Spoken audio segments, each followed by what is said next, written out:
जय श्री राम दोस्तों। आज के इस ज्योतिष कार्यक्रम में इस राशि के सभी जातकों का श्री काल भैरव धाम में हार्दिक स्वागत करते हैं, हृदय से अभिनंदन करते हैं।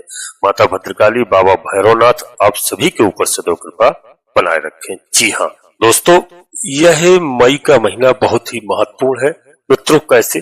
क्योंकि इस माह में पहले तो 7 तारीख यानी आज ही 7 मई को यानी युवराज का राशि परिवर्तन है, बुध महाराज का, और इसके बाद में सूर्यदेव भगवान ग्रहों के राजा हैं, उनका भी राशि परिवर्तन है 14 मई को। जी हाँ, और दोस्तों 15 मई को देवगुरु बृहस्पति का महापरिवर्तन है, राशि परिवर्तन।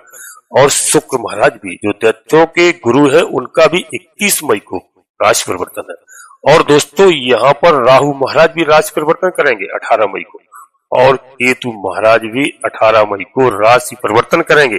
दोस्तों वीडियो बहुत ही महत्वपूर्ण है, परंतु आज हम केवल बात करेंगे ग्रहों में केतु महाराज की, क्योंकि आज की वीडियो केतु महाराज की बहुत ही स्पेशल वीडियो होगी और इनका बहुत बड़ा परिवर्तन है। इसको समझना बहुत आवश्यक है सभी प्रिय जातकों के लिए, क्योंकि केतु महाराज को प्रसन्न करने के लिए हम उपाय भी बताएंगे आज की वीडियो में। तो यह उपाय आपको करना है। उपाय यदि आप करेंगे तो आपको संकट नहीं आएगा। केतु महाराज रीढ़ की हड्डी है मित्रों। यदि रीढ़ की हड्डी मजबूत है तो मनुष्य को कहीं भी खड़े होने में, कोई कार्य करने में कभी कठिनाई नहीं होती है। तो आज हम केवल आपकी रीढ़ की हड्डी को मजबूत करेंगे, इस बात का ध्यान रखना। इस राशि के सभी जातकों के लिए बहुत इंपॉर्टेंट है आज की वीडियो, क्योंकि जो ग्रह कुंडली में केतु महाराज बहुत ही महत्व रखते हैं, ऐसे ग्रह की मैं बात कर रहा हूं आज। तो मित्रों इसका विशेष करके ध्यान रखना, क्योंकि केतु का ग्रहों में एक अपना अलग ही स्थान है, बाकी के 8 ग्रह। और दोस्तों और सबसे ज्यादा खास, क्योंकि बिना इस ग्रह के किसी भी इंसान को मोक्ष नहीं मिलता है बगैर केतु महाराज के। जी हाँ, यदि केतु महाराज अच्छे हैं तभी मोक्ष की प्राप्ति होती है। इसलिए इस बात को मैं करने जा रहा हूं केतु की मित्रों, क्योंकि किसी की कुंडली के अंदर केतु महाराज शुभ होते हैं तो वह व्यक्ति ऊंचाइयों को प्राप्त करता है। जीवन में ऐसा कोई सुख नहीं है जो वह प्राप्त ना कर सके, यानी सब सुख केतु महाराज हमें प्रदान करते हैं। जी हाँ, और केतु ग्रह से ही हमें दोस्तों मोक्ष की प्राप्ति होती है। वास्तविकता में तो केतु हमारी रीढ़ की हड्डी है, और हड्डी दोस्तों हमारे कमर की जो हड्डी होती है, रीढ़ की हड्डी है, उसका कारक ग्रह है केतु महाराज। इस बात का विशेष करके ध्यान रखना। यदि केतु कुंडली में खराब है किसी भी तरह, तो कहा जाता है कि रीढ़ की हड्डी का जैसे टूट जाना, यानी किसी उससे समस्या बड़ी समस्या से कम नहीं है। किसी भी व्यक्ति की रीढ़ की हड्डी का टूट जाना मतलब रीढ़ की हड्डी टूट जाती है तो क्या होता है कि हम सीधे नहीं बैठ सकते हैं, सीधे नहीं खड़े हो सकते हैं, कोई भी कार्य नहीं कर सकते हैं। जी हाँ, रीढ़ की हड्डी का मतलब है रीढ़ की हड्डी को पूरी तरह से स्वस्थ होना चाहिए। शरीर का विभिन्न अंग है रीढ़ की हड्डी। तो दोस्तों वीडियो बड़ी ही महत्वपूर्ण है। दोस्तों वीडियो प्रारंभ करने से पहले अपने सभी प्रिय जातकों से एक छोटा सा अनुरोध करते हैं कि श्री काल भैरव धाम चैनल में यदि पहली बार आए हैं तो चैनल को सब्सक्राइब अवश्य कर लेना। बाबा भैरवनाथ का आशीर्वाद प्राप्त करना। कलयुग के बाबा भैरवनाथ जी, हनुमान जी दोनों देवता है, माता जगदनी माँ जगदम्बा जी के प्रिय पुत्र है, भगवान भोलेनाथ के रुद्रावतारी है, भगवान भोलेनाथ के अंश है। दोस्तों इस बात का विशेष करके ध्यान रखना, बाबा भैरवनाथ का आशीर्वाद प्राप्त करो और एक छोटा सा प्यारा सा लाइक अवश्य करना, जिससे हमारा मनोबल बढ़ता है। जी हाँ दोस्तों, कमेंट्स बॉक्स में सबसे पहले अपनी कुलदेवी, अपने कुलदेवता को, जो लोग जानते तक नहीं है, देश विदेश परदेश में रहने लगे हैं, सबसे पहले कुलदेवी को प्रतिदिन याद करो, कुलदेवता को बिस्तर छोड़ने के तुरंत बाद अपने इष्ट देवता को। इसके बाद माता भद्रकाली कृपा करो, बाबा भैरवनाथ जी कृपा करो, हनुमान जी महाराज कृपा करो, शनिदेव महाराज कृपा करो। जो भी देव आपको प्रिय लगे उनको पूर्ण भक्ति भाव से एक बार नहीं कम से कम 3 बार अवश्य लिखना। मैं गारंटी के साथ कहता हूँ कि आपकी कुलदेवी बाबा भैरवनाथ को आप जिस दिन से याद करने लगेंगे, प्रणाम करने लगेंगे, आधे से अधिक समस्याओं का समाधान आपका तत्काल हो जाएगा। इस बात को नोट कर लेना। जी हाँ दोस्तों, वीडियो पूर्णतः चंद्र राशि और लग्न राशि पर आधारित होती है।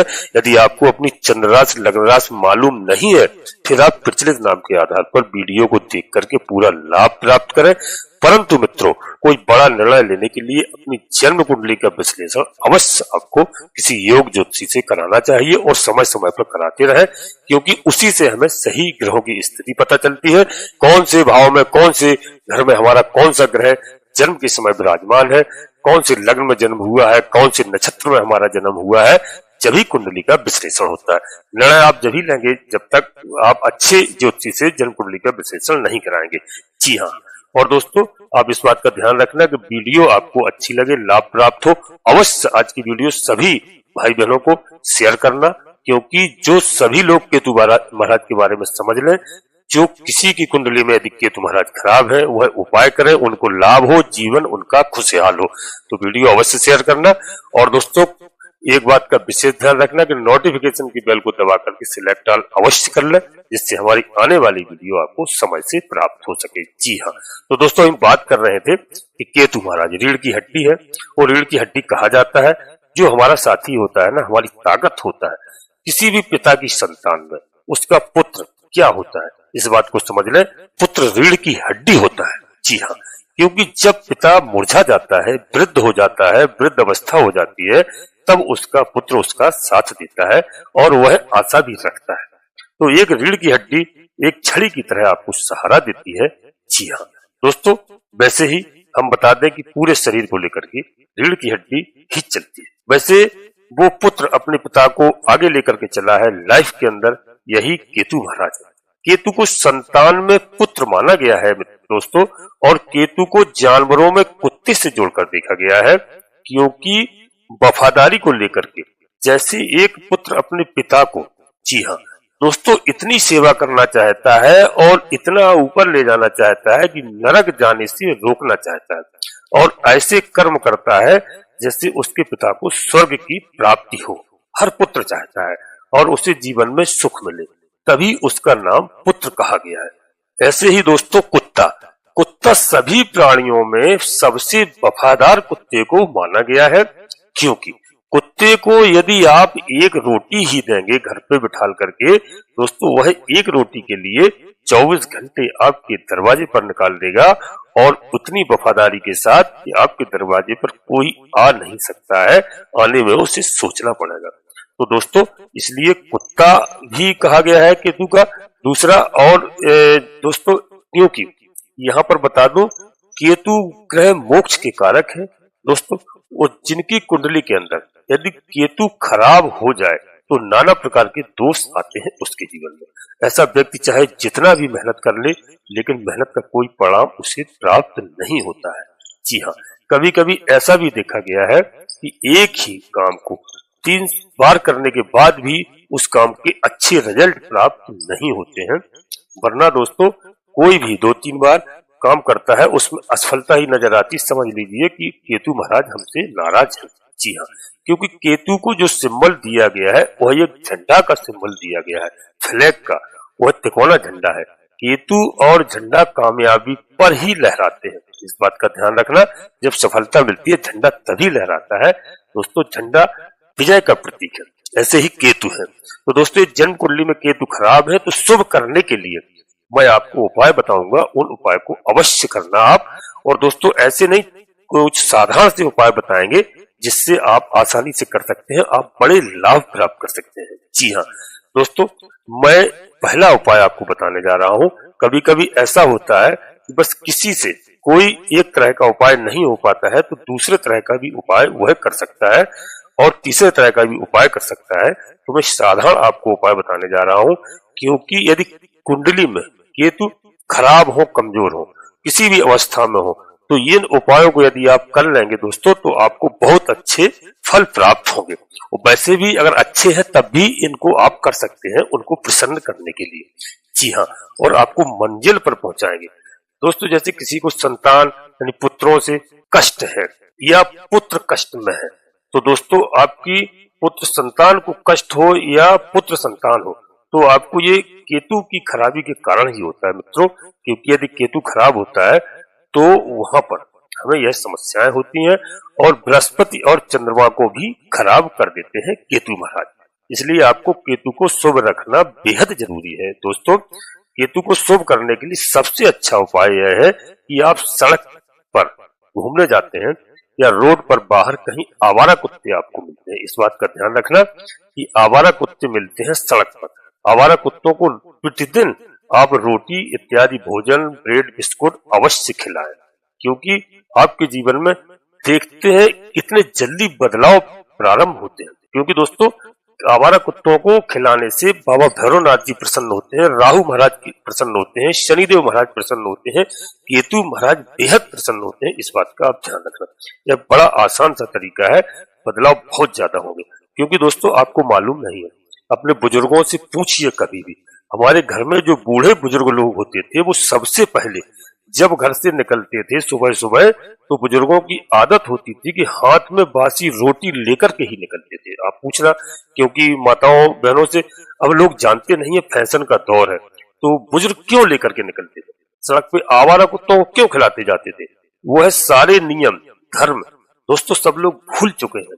तो आपको क्या अब हम नियम बताएं, इस बात का विशेष ध्यान रखना, क्योंकि पुराने लोग हमारे बहुत ही विवेक और बुद्धिमान थे। तो आप इस समय जो मैंने उपाय बताया है, घर से रोटी ले जाएं 4, सुबह घूमने जाएं या बिस्कुट ब्रेड लें, जैसी आपकी व्यवस्था हो, आवारा कुत्तों को अवश्य भोजन कराएं।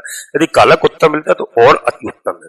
बिस्कुट ब्रेड जो भी आसानी से आपको उपलब्ध हो, कुत्तों को रोजाना खिलाएं, प्रतिदिन खिलाएं। इस उपाय को यदि आप करते हैं तो केतु की आपको शुभ फल की प्राप्ति होगी। जी हाँ, और दोस्तों एक और उपाय मैं बता रहा हूं कि किसी के संतान बार बार होती है, यानी खराब हो जाती है या अल्पायु में नष्ट हो जाती है किसी भी तरह दोस्तों, तो यह केतु की खराबी है। इसी के साथ साथ केतु अगर बहुत ज्यादा खराब फल दे रहा है तो दोस्तों आपको क्या बताया कि आपको उल्टा वाला कान होता है, जो लेफ्ट वाला कान, इसमें एक बाली सोने की अवश्य धारण करना चाहिए। जी हाँ, लेफ्ट वाले कान के अंदर जो महिलाएं जिनका केतु खराब होता था, आप ध्यान रखना, गांव में पूछना किसी से कि कान में हमेशा सोने की बाली पहन करके रखते थे। जी हाँ, तो दोस्तों यहाँ पर आपको ये फर्जी वाली नहीं पहनना है तो सोने की ही वाली आपको ज्वेलरी पहनना है, सिर्फ सोना पहने कान के अंदर। इसी के साथ साथ जो पुरुष है जिनकी कुंडली में दोस्तों बता दूं कि यह आपको एक क्या लेना है, ये बाली पहनना, दूसरा एक झंडा आपको लेना है तिकोने बनवा करके। जी हाँ, और मंगलवार को आपको एक झंडा, 12 झंडे आपको 12 मंगलवार को इसको कार्य को करना है कि एक झंडा आपको नियम बना करके, जी हाँ, सिलवाना है झंडा, और एक हरे बांस में लेकर के मंगलवार को एक झंडा लेकर के हनुमान जी के मंदिर में आप जाइए और वहां जाकर के उस झंडे को हनुमान जी के मंदिर में लगा दीजिए निश्चित तौर पर। और दोस्तों यदि आप लगा देंगे तो समझ लेना कि यह छोटा सा कार्य है, और मैं छोटी सी आपको झंडी बता रहा हूँ। वह झंडी लाल कलर की होना चाहिए, हनुमान जी के कलर के लिए होना चाहिए। वह आप किसी भी दुकान पर जाएंगे, किसी भी टेलर के पास जाएंगे, वह बना देगा कि हमें हनुमान जी के पास ले जाना है। तो दोस्तों 12 मंगलवार को आप करके देखिए कि आपको केतु के शुभ से शुभ फल प्राप्त होना प्रारंभ हो जाएंगे। इस बात का ध्यान रखना। यह मैंने थोड़े से आपको उपाय बताए हैं। इन उपायों को करने से आपका जीवन सुधर जाएगा, क्योंकि 18 मई को केतु महाराज राशि परिवर्तन करेंगे। इस उपाय को मैंने इसलिए पहले से बताया कि अभी से आप प्रारंभ कर दीजिए और ओम नमः शिवाय का जाप अवश्य आप करते रहिए। भगवान भोलेनाथ को परिवार सहित कहीं कोई विराजमान है तो आप जलाभिषेक करिए। भोलेनाथ की कई तरह से पूजा होती है, बेल पत्र से पूजा करिए, बेल पत्र से अभिषेक करिए, खड़े बेल से अभिषेक करिए, गन्ने के रस से अभिषेक करिए, दही से अभिषेक करिए, शहद से अभिषेक करिए, धतूरे से अभिषेक करिए। आप कुछ भी, भोलेनाथ के बहुत तरीके हैं, लेकिन मैं आपको साधारण सा बता रहा हूँ, केवल आप जलाभिषेक ही करिए, ओम नमः शिवाय का जाप करिए, आपके केतु बहुत अच्छे होंगे। और केतु को प्रसन्न करने के लिए थोड़े बहुत मैं और एक साधारण से उपाय आपको बता रहा हूँ कि आपको क्या क्या करना चाहिए। आपको दोस्तों सोना, तिल, तेल, कस्तूरी, चाकू, काला कंबल, काला फूल, ये भी आप अपनी सामर्थ्य के अनुसार दान कर सकते हैं। इससे केतु ग्रह का अशुभ फल शीघ्र ही समाप्त हो जाता है और आपको शुभ फल मिलना प्रारंभ हो जाता है। और इस दान को आप बुधवार या शनिवार के दिन अवश्य करें। जी हाँ, गणेश जी महाराज के मंत्रों की आप एक माला कर सकते हैं, केतु आपके बहुत प्रसन्न होंगे। जी हाँ, तो दोस्तों शायद आप हमारी बात को समझ गए होंगे। अब मैं अन्य ग्रहों के बारे में बताता हूं तो वीडियो काफी बड़ी हो जाती है दोस्तों, क्योंकि कई परिवर्तन है इस महीने में। आज मैंने स्पेशल आपको केतु महाराज के लिए बताया। केतु को प्रसन्न करेंगे, इससे राहु महाराज भी प्रसन्न होते हैं, शनिदेव महाराज भी प्रसन्न होते हैं, और दोस्तों यहाँ पर बाबा भैरवनाथ जी प्रसन्न होते हैं। इन उपायों को आप करिए। और यदि आपके घर के आसपास कहीं नदी या तालाब है तो आप आटे की गोलियां बना करके आप मछलियों को खिला सकते हैं। इस कार्य को भी आप आसानी से कर सकते हैं यदि आपके पास समय हो। हफ्ते में 1 बार 2 बार जब मौका मिले। और विकलांगों को, लूले लंगड़ों को अवश्य आप भोजन इत्यादि की व्यवस्था करें। अपनी सामर्थ्य के अनुसार उनको दान इत्यादि दें। इस बात का भी ध्यान रखें। दोस्तों, अपनी वाणी को यहीं पर विराम देना चाहते हैं और अपने सभी प्रिय जातकों से पुनः एक बार फिर अनुरोध करते हैं कि श्री काल भैरव धाम चैनल में यदि पहली बार आए हैं तो चैनल को सब्सक्राइब अवश्य कर लेना। एक छोटा सा प्यारा सा लाइक अवश्य करना, जिससे हमारा मनोबल बढ़ता है। और आप सभी लोग बाबा भैरवनाथ का, माता भद्रकाली का आशीर्वाद प्राप्त करना। जी हाँ, कमेंट्स बॉक्स में पूरी भक्ति भाव के साथ सबसे पहले अपनी कुल देवी, अपने कुल देवता, अपने इष्ट देवता को याद करिए, प्रणाम करिए। इसके बाद माता भद्रकाली कृपा करो, बाबा भैरवनाथ जी कृपा करो, हनुमान जी महाराज कृपा करो। जो भी देव आपको प्रिय लगे उनको पूर्ण भक्ति भाव से एक बार नहीं, कम से कम 3 बार अवश्य लिखना। मैं गारंटी के साथ कहता हूँ कि आधे से अधिक समस्याओं का समाधान तत्काल होगा। जी हाँ, वीडियो अपने मित्रों को, भाई बहनों को अवश्य शेयर करना। सभी का लाभ हो, सभी का कल्याण हो और आप सभी लोग परिवार के साथ स्वस्थ रहें, मस्त रहें, खुश रहें। धन्यवाद दोस्तों। जय माता भद्रकाली, कृपा करो।